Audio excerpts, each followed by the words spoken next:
Salve, salve, moçada! Espero que esteja tudo bem com vocês. Vamos iniciar hoje o estudo de uma nova macro-região do Brasil. Só lembrando, hein, moçada, ó, essa aula que nós vamos englobar a região Nordeste não será apenas em uma aula, tá? Nós teremos que estudá-la em 3 diferentes momentos, ok? Nesse primeiro momento, nós vamos caracterizá-la e vamos estudar também um pouquinho sobre os seus aspectos naturais, para entender um pouquinho como é que se forma esse espaço local, ok? Beleza? Vamos lá, pessoal. Aqui tem o mapa, então, da divisão política, né? A região Nordeste do Brasil, pessoal, ela é formada por 9 estados, né?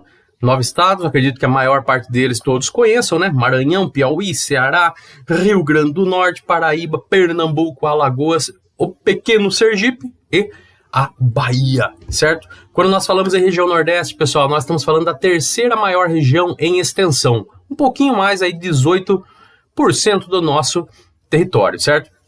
Só que nós temos que lembrar, pessoal, da sua importância histórica. Por quê? Dá uma olhada nisso aqui, cara. Olha aí, ó. Nós temos que lembrar, pessoal, que os colonizadores portugueses chegaram pela costa do Nordeste, certo? Para ser mais específico, ali próxima à região de Porto Seguro, hoje atual estado da Bahia, né? Essa gravura aí, essa pintura, para falar a verdade, do Oscar Pereira da Silva, mostra muito bem como foi esse desembarque, ou como poderia ter sido, né? Esse desembarque na costa brasileira, isso no ano de 1500, certo? Então essa região aí, pessoal, a região Nordeste, ela acabou sendo a primeira região de colonização efetiva por parte dos portugueses. É lá que nós tivemos, por exemplo, os primeiros ciclos econômicos, como é o caso da cana-de-açúcar, né? Muito bem mostrado aí nesse quadro também aí do Franz Post, né? Olha só, pessoal, esse quadro aí, ó, Engenho de Itamaracá, né? Na região ali de Recife, certo? Esse quadro é de 1647, né, pessoal? Então, quando nós falamos em região Nordeste, nós temos que lembrar muito, pessoal, da questão da formação territorial brasileira que se iniciou exatamente pela região Nordeste, ao ponto, pessoal, de, no primeiro censo demográfico, essa região aí concentrar quase 50%, quase metade da população brasileira, pessoal. Então, no ano de 1872, ainda durante o Brasil Império, tivemos aí o primeiro recenseamento, né, o primeiro censo demográfico. 46,7% da população brasileira ainda estava concentrada na região Nordeste, pessoal. E falo mais para vocês, hein? Ainda hoje é a segunda região mais populosa, só perde aqui para a região Sudeste, certo? Aproximadamente aí 29%, né, da população brasileira, praticamente 60 milhões de habitantes, certo, pessoal? Ok, só que quando nós falamos do Nordeste, a primeira coisa que vem na cabeça de muitos, o que é? Uma grande região problema. E não é à toa, né, pessoal? Realmente é a região do Brasil menos desenvolvida. E é muito curioso, né? Porque foi a primeira colonizada e hoje é aquela que está menos desenvolvida. O que aconteceu? Onde se perdeu aí o Nordeste brasileiro nesse caminho, pessoal? É isso que nós vamos trabalhar nessas aulas.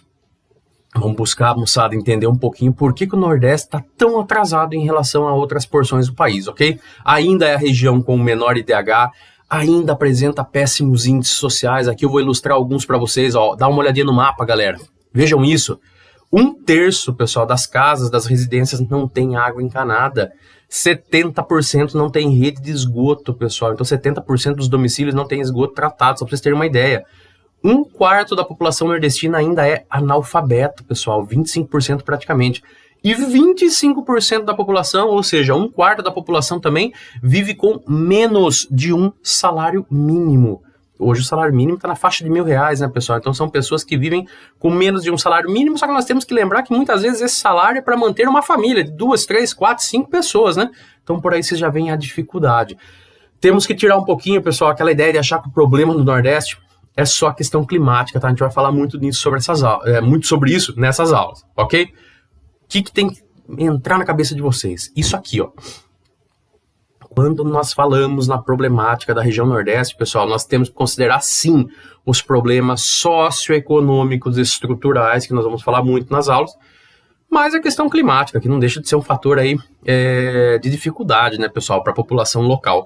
Não que seja insuperável, né, mas o problema é que nós não temos aí um grande corpo de vontade política, né, para tentar resolver essa situação, tá? Mas isso aí também nós veremos nos próximos momentos, ok? Pois bem, Curiosamente, pessoal, essa região Nordeste ela vem passando por um surto aí de modernização, certo? Seja por causa do turismo, tá? Um turismo aí, ó, que eu vou destacar alguns fatos para vocês, ó. Fortaleza, no Ceará, uma grande infraestrutura, tem parques aquáticos, como é o caso do Beach Park, talvez alguns de vocês já tenham ido, já devem até conhecer, tá? Nós temos turismo histórico, pessoal. Lembra que eu acabei de falar agora dessa região Nordeste como primeira área de colonização? A cidade de Olinda, do ladinho de Recife, é coladinho, Recife e Olinda, coisa de 12 quilômetros um do outro. Mostra muito bem isso daí, muito bem conservado esse passado colonial nosso, tá? Paisagens maravilhosas, eu só coloquei uma para vocês, que é a praia de Ponta de Mangue, tá? Em Alagoas. Nós temos muitas outras praias maravilhosas na costa nordestina. Então, a infraestrutura turística, pessoal, realmente está fazendo essa região Nordeste atrair muitos turistas e, consequentemente, aumentar a sua infraestrutura, seja de transportes, hoteleira, de serviços e por aí vai, ok? Soma-se a isso, pessoal, olha aí o Riozão São Francisco, acabei de colocar para vocês aí agora. Nós temos algumas áreas próximas ao São Francisco hoje com áreas irrigadas, pessoal. Seria o dry farming, né, que nós já estudamos em outras aulas nos Estados Unidos, em Israel, né? Nada mais é do que o cultivo irrigado, técnicas de irrigação. Um melhor exemplo aí é Juazeiro, pessoal. Olha aí, depois nós vamos falar um pouquinho mais sobre ela, tá? Juazeiro, essa regiãozinha que eu coloquei para vocês em destaque, próximo do São Francisco, é a região do sertão, pessoal, é a área mais seca do Brasil. E nós temos aí cultivo irrigado. Isso mostra o quê? Que com tecnologia nós temos como superar tudo isso daí, ok? Soma-se a isso, pessoal, um crescimento industrial. Aqui tem um fato interessante. Pela Constituição de 1988, pessoal, uma Constituição recente, né, de 32 anos atrás, a nossa nova, entre aspas, Constituição, os estados eles podem exigir alguns impostos de acordo com a sua alçada, ou seja, os estados em si, eles podem estipular taxas de impostos diferentes, eles têm autonomia agora para isso. Isso criou o quê, pessoal? Um processo de disputa para ver quem consegue atrair mais indústrias, é o que nós chamamos de guerra fiscal. Um estado às vezes cobra 5% num determinado imposto, o outro já cobra 4,75%, o outro já cobra 4,35%, o outro em compensação cobra 6%. Isso daí, pessoal, acaba servindo aí como um fator de atração para muitas empresas. É por isso que nós dizemos aí que a guerra fiscal acabou atraindo muitas empresas para o Nordeste, porque muitos impostos estaduais nos estados do Nordeste são menores do que nos estados do Sudeste e do Sul. Isso acabou fazendo o quê? Que muitas empresas que tinham assim as suas fábricas aqui no Sul e no Sudeste se transferissem para a região Nordeste. E o melhor exemplo é o chamado Polo de Camaçari. Polo de Camaçari, a gente vai falar também dele depois, pessoal. Fica na região ali metropolitana de Salvador, certo? Um polo petroquímico e automotivo. Mas isso daí a gente vai falar mais pra frente, tá? Outra coisa, ó. Mão de obra barata, né, pessoal? Querendo ou não, essa região ainda concentra uma mão de obra muito barata. Isso também é um fator muito forte de atração para muitas empresas, certo? Uma elevação da renda local, principalmente, né, moçada, com programas assistenciais do governo federal, como é o caso do Bolsa Família, né, que é o sistema de redistribuição de renda, né? Tudo isso daí, moçada, todos esses fatores, uma melhor infraestrutura de turismo, uma agricultura irrigada, crescimento industrial, uma elevação da renda local graças ao Bolsa Família, tudo isso daí, pessoal, resultou no quê? Numa chamada migração de retorno. Então, muitos migrantes que estavam no Sul e no Sudeste estão retornando para o Nordeste para tentar a vida. Até porque o custo de vida nos estados do Nordeste costumam ser menores, né, pessoal, do que aqui no Sudeste. O que seria o custo de vida? Cara, os aluguéis são mais baratos, até alguns alimentos acabam sendo mais baratos, a cesta básica, no geral, não todos os alimentos, tá, pessoal, mas alguns.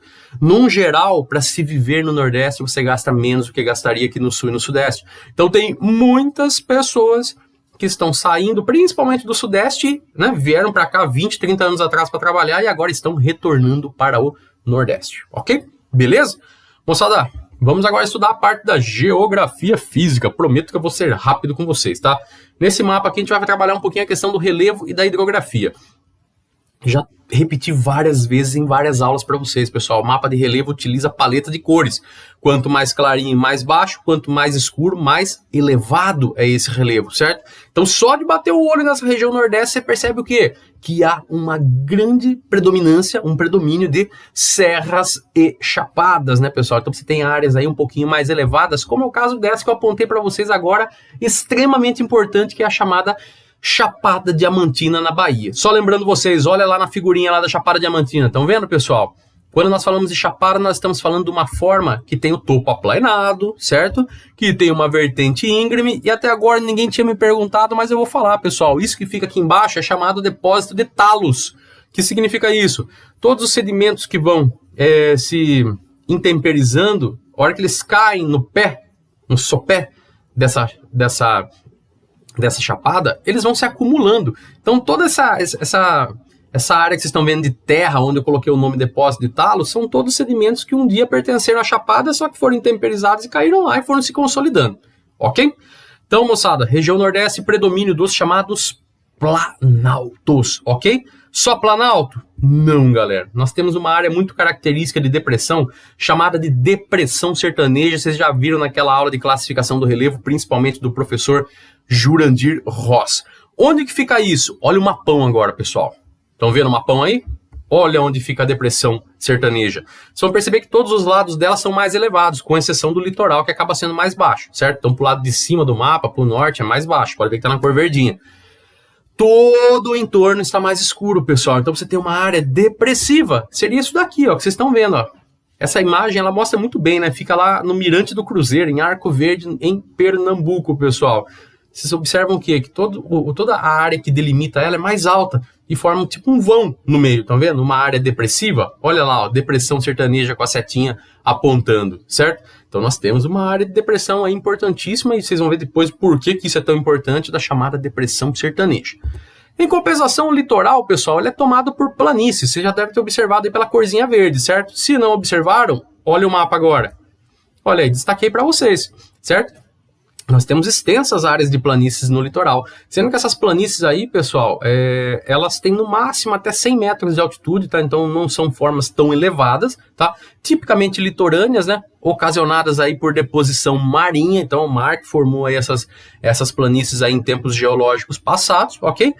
E essas planícies litorâneas, pessoal, ela tem algumas características, como, por exemplo, ser muito visíveis por meio dos chamados tabuleiros, que são os depósitos sedimentares. O que são isso daí?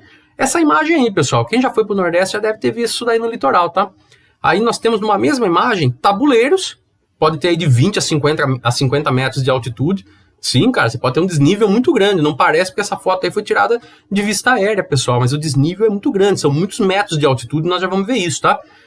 E detalhe, moçada, o tabuleiro que eu tô falando para vocês, essa forma aqui, ó, ela vem como se fosse uma área bem plana, por isso que chama tabuleiro, né? Tabuleiro sedimentar, então na maioria das vezes formado por rocha sedimentar ou mesmo aí por areia, tá? Em alguns casos você tem aí o tabuleiro, certo? Só que esse tabuleiro, pessoal, tem um desnível bem na borda dele, são as chamadas falésias. Você vai perguntar para mim, mas como que formaram essas falésias aí? Primeiro, pessoal, percebam que tem um desnível muito grande. Como eu falei para vocês, podem ter vários metros de altitude entre a ponta do tabuleiro e a areia da praia que vocês estão vendo ali onde tem o mar, certo? O que ocasionou, pessoal, essas falésias, né? O que ocasiona essas falésias? Simples, moçada, a ação marinha, tá? Foi a erosão causada pelas águas do mar. Lembrando que em outros tempos geológicos nós tivemos o mar com níveis mais elevados, certo? E às vezes pode acontecer também uma maré um pouco mais alta, essa água transgredir aí e começar a comer hoje em dia essa falésia aí por baixo, certo? Então até hoje esse desgaste ainda existe, perfeito? Ok, moçada? Então, ó, falar em relevo, predomínio dos planaltos, né? Temos também depressão e na região litorânea as planícies tabulares aí com esse desnível chamado falésias, ok? Essa forma erodida aí pelo mar, né? Que nós chamamos de falésias, ok? Quanto à hidrografia, pessoal, não vou entrar em muitos detalhes porque a gente vai trabalhar depois as sub-regiões, fica um pouco mais fácil de entender. Mas eu tenho que destacar para vocês o grande, o importante Rio São Francisco, também chamado de Velho Chico, certo? Vocês vão perceber que ele corta boa parte da região Nordeste, pessoal, e inclusive a parte do sertão. Mas isso daí é assunto para as próximas aulas, ok? Por quê? Porque eu quero finalizar com vocês com a vegetação. Quando a gente fala em vegetação no Nordeste, todo mundo já bate na hora. Ah, professor, é caatinga, tirei 10. Não só, pessoal. O que predomina, sim, é a caatinga. Você pode observar por esse mapa aí, essa área vermelha indica a caatinga. Sim, o predomínio é dela. Não tem nem o que contestar. Só que nós temos uma vegetação muito variada, pessoal, na região Nordeste, muito diversificada. Ó. Nós podemos encontrar no Maranhão, por exemplo, ó, floresta equatorial, floresta amazônica, cara, na região Nordeste, tá? Tem gente que não acredita, mas tem, certo? Você vai ter áreas de floresta equatorial. Você vai ter a chamada mata de cocais, que é uma área de transição aí entre a caatinga e a floresta equatorial. Você vai encontrar o cerrado, pessoal. Até o cerrado tem na região nordeste. Aí você pode observar, ó, no sertão baiano, um pouquinho do Piauí, no sul do Maranhão. Em compensação, se você vier para o lado direito do mapa, para o leste, você vai ter aí ó, a Mata Atlântica, por isso até que chama Zona da Mata. A gente vai falar dessa região na próxima aula. Ó, Mata Atlântica. E se pegar o litoral, pessoal, onde vocês estão vendo na cor lilás, na cor roxinha, nós temos os ecossistemas costeiros, né? Como, por exemplo, a área de mangue, ou ainda as áreas de dunas, né? Como é o caso ali do litoral do Rio Grande do Norte, que tem várias dunas muito bonitas, como a de Genipabu, entre outras, tá? Então, o Nordeste, pessoal, fitogeograficamente falando, ele é muito rico, como vocês podem observar aí nesse mapa e nessa animaçãozinha que coloquei para vocês com diferentes tipos de vegetação, ok? Agora, outras informações sobre o Nordeste, pessoal, na próxima aula, só porque eu já me adiantei muito aqui hoje, ok? Falou? Qualquer dúvida me chama. Abração para vocês, moçada, e até a próxima!